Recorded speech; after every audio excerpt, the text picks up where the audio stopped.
ReachMD XM157 now presents this month's special series, Exploring Heart Health. A treatment that uses adult stem cells to rebuild failing hearts, once believed to be impossible, is making progress helping patients rebound from severe coronary artery disease, a leading killer of people around the world. Welcome to Inside Healthcare on ReachMD XM157, the channel for medical professionals. I'm Bruce Japsen, the healthcare reporter for the Chicago Tribune, and with me today is Dr. Douglas Losordo. Dr. Losordo is director of Northwestern University's Feinberg Cardiovascular Institute and head of the program in cardiovascular regenerative medicine. An internationally recognized cardiologist and physician scientist, Dr. Losordo conducts research in stem cell biology, tissue repair, and regeneration with a focus on developing therapies for cardiovascular disease. Previously, Dr. Losordo served Tufts University in Boston and St. Elizabeth's Medical Center as professor of medicine and chief of cardiovascular research, respectively. He brought with him to Chicago 15 members of his laboratory and clinical research team, and he joins us from Chicago today. Dr. Losordo, welcome to Inside Healthcare on ReachMD. It's a pleasure to be with you, Bruce. So tell us, if you will, about this exciting work you and your team brought from Boston to Chicago.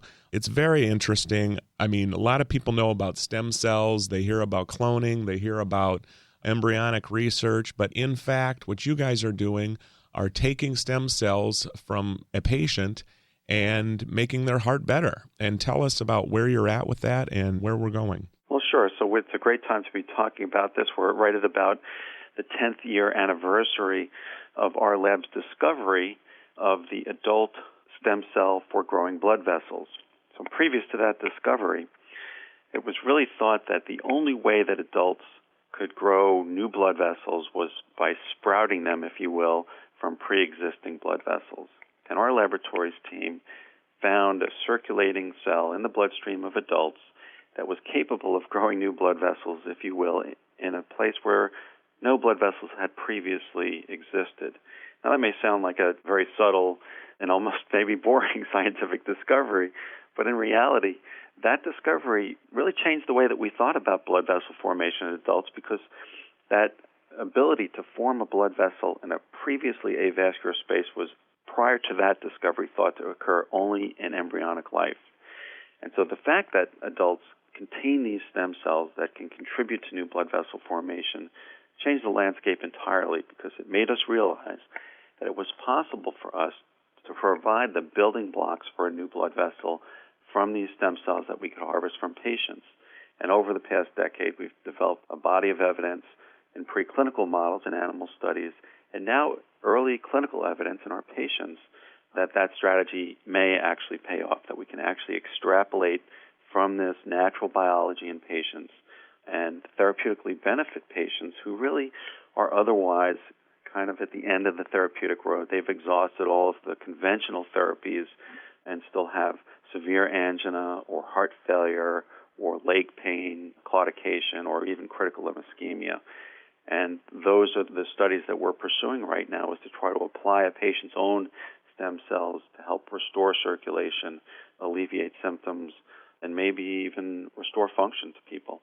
And Dr. Losordo, I've had the benefit of having written about this. And last year, the first trial was of just 24 patients, but it was impressive enough to allow yourself, and Baxter International, just north of Chicago, was also involved, onto the second of 3 phases that typically required by the FDA. And in the first phase, if you will, most patients needed to take fewer nitrate tablets and can resume routine activities such as walking or retrieving the mail they were unable to do before the trial began. But you've entered an even more exciting phase, and if you could talk about that and where we're at. Sure. So that small pilot that you mentioned, the 24-patient pilot, we asked a lot of it, frankly. We really put ourselves in a corner and demanded that that study show us some real evidence for bioactivity if we were going to proceed with this program. And when we opened up the envelope, if you will, at the end of the study and looked at the treatment assignment, the treatment groups in this placebo-controlled study, we're happy to see that every single one of the endpoints that we assessed in patients, chest pain, nitro use, exercise time, perfusion scans, everything pointed towards a beneficial effect in the patients who received a dose of their own stem cells compared to the placebo controls. And so as you point out, that gave us confidence to proceed to a next phase study, which is well underway now, a 150-patient trial that is employing that same strategy, collecting stem cells from patients, purifying them on the device that you mentioned that's manufactured by Baxter, and then administering those cells or a placebo control to patients with intractable angina, patients who have had all the bypass surgery, angioplasty, and stenting, and are taking all the medicines that they can and still have very severe angina. And we're about 120 patients into that 150-patient trial. We hope to be reporting results of that study by the middle to the end of next year. If you're just joining us, or even if you're new to our channel, you're listening to Inside Healthcare on ReachMD XM 157, the channel for medical professionals. I'm Bruce Japsen of the Chicago Tribune, and with me today from his offices in Chicago at Northwestern University's Feinberg Cardiovascular Institute is Dr. Douglas Losordo, who is doing some interesting research on using stem cells actually taken from an adult and injecting them into a patient's heart in hopes of rebuilding the heart. And this study is not in early stages that you often hear about. It's in a second phase, and it uses an interesting machine, Dr. Losordo, that a lot of medical professionals out there might be familiar with if they're in the oncology field. It's an Isolex stem cell separator is sort of the simple name for it. And if you could tell us a little bit about how that machine is used today and how it is used in your research, because the interesting thing there is that this is a device that's already approved. It already has FDA approval, and you're just studying it for another potential usage. Well, the story is an interesting one. So this, as you mentioned, is a device that was approved many years ago for the selection of stem cells for stem cell transplantation in the setting of cancer. So, for example, if patients are having a stem cell transplant to restore their bone marrow after chemotherapy or radiation, this device was shown to be helpful in selecting the stem cells that were required for a successful transplant. Well, it turned out that the blood vessel stem cells, the endothelial stem cells that we have shown are useful for restoring circulation, also carry the same surface marker, that CD34 surface marker that marks the cells that can reconstitute the bone marrow. So perhaps not surprisingly, as a stem cell, these CD34 stem cells are capable of achieving multiple destinies, both restoring bone marrow but also rebuilding blood vessels. And so this device takes advantage of that surface marker, uses an antibody to pull the stem cells out of the general circulation of mononuclear cells, lets the mononuclear cells wash out, and delivers a purified preparation of these stem cells, which we've shown the purified preparation is much more potent and probably safer to use than the unselected mononuclear cell population. So it was a somewhat serendipitous application of this approved technology that actually led us to seek out Baxter as a partner, and they've been now very excited about developing regenerative medicine as a focus of their R&D program.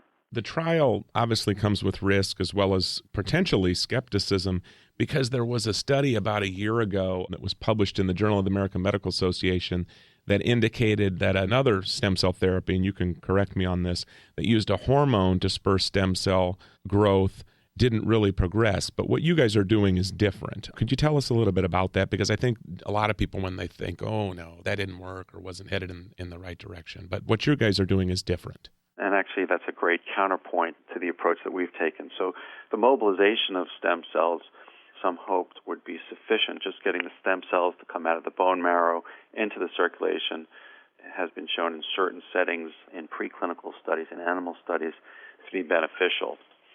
But in our patients who are very sick and whose arteries are severely diseased, we showed in our preclinical studies that just the mobilization procedure itself was not sufficient to restore circulation, and that one really needed to collect these cells, to purify them, and directly deliver them into the area of the heart muscle where new blood vessels needed to be grown. So we weren't surprised by that result of that mobilization study.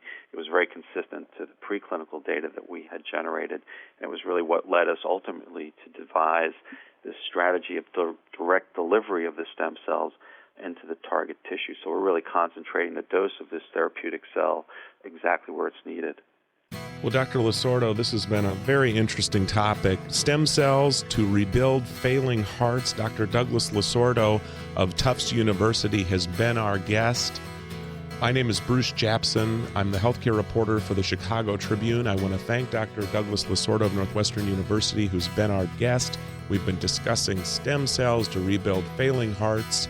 You've been listening to Inside Healthcare on ReachMD XM 157, the channel for medical professionals. I'm Bruce Japsen of the Chicago Tribune. I've been your host. We welcome your comments and questions through our website at reachmd.com, which now features our entire medical show in on-demand podcasts. And I want to thank you for listening. You've been listening to our special series, Exploring Heart Health. Join us all month for more here on ReachMD XM 157, the channel for medical professionals.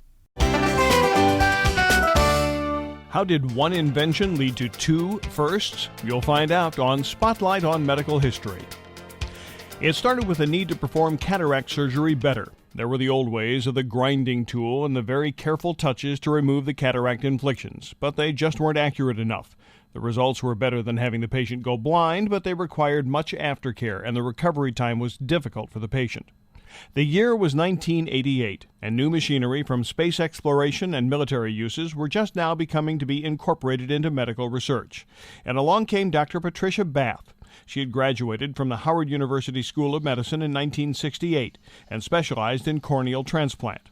She was certain there had to be something available to prevent blindness and to treat those who were losing their sight. And that is when she became interested in the power of the laser. Her passionate dedication to this research transformed eye surgery. Because of the cataract laser phaco probe, cataracts could now be quickly and painlessly vaporized. All it took was a touch of the laser, and for the first time, cataracts were no longer the sight stealers they had been from the beginning of time. And this laser gave Patricia Bath, a New York-born ophthalmologist moved to L.A., her first patent for a medical invention, a first for an African-American woman. She did not stop there. She has since come up with another invention that restored sight to people who had been blind for more than 30 years. She went on to hold patents in Japan, Canada, and Europe, and was the founder and first president of the American Institute for the Prevention of Blindness. Today she is a member of the Hunter College Hall of Fame and a Howard University pioneer in academic medicine. Millions of people around the world no longer have to worry about losing their sight to cataracts because of the dedication of this woman. And that's a Spotlight on Medical History. I'm Christopher Michael.